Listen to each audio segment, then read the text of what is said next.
కూడా వీటి మీద తిన్నాము అని చెప్పాలి. అట్లాంటి పరిస్థితి దేవుడు ఎప్పుడు విడిచిపెట్టలే. ఎప్పుడు కూడా దగ్గరగా 30 లక్షల వరకు ఖర్చు చేస్తాం ఈ మందిరానికి. నేను అంతగా ఎప్పుడు భారం అనిపించలేదు, కానీ దేవుడు అట్లాగా నన్ను బలపరుస్తూ సహాయం చేసుకొచ్చాడు.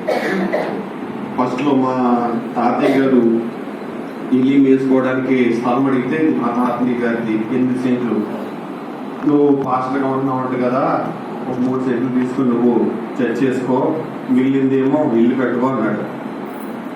తర్వాత ఇక సరే నేనేగా ఉండేది కదని చెప్పి చుట్టూరు ప్రార్థన చేసి మేము స్టార్ట్ చేస్తాం.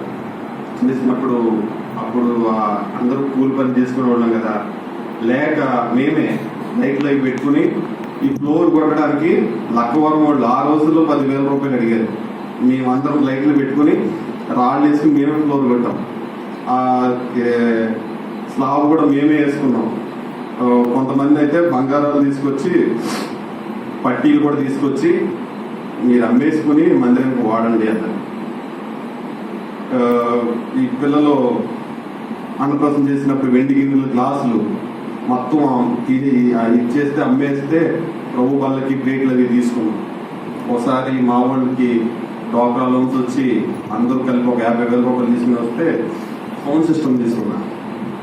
ఒక ఆయన అడిగారు, ఎరా నువ్వు దేవుని సేవ చేస్తున్నావు కదా, ఇలా డబ్బులు వచ్చినాయి నాకు తెలిసింది, అకౌంట్లో వేసుకోవచ్చు కదా, నువ్వు నీ పిల్లలు ఇద్దరు ఉన్నారు కదా అన్నాడు.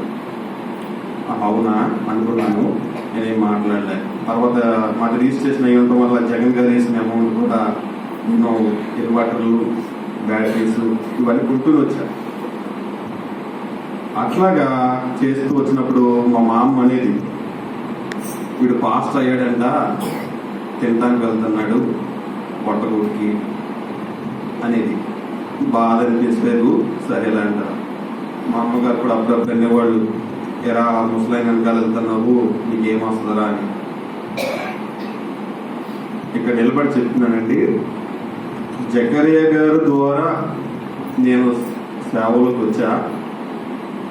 ఇప్పుడు ఇది చేసేది కూడా ఆయన నాకు విడిచిపెట్టి వెళ్ళిన సేవ. ఆయన అప్పు చెప్పినప్పుడు 20 మంది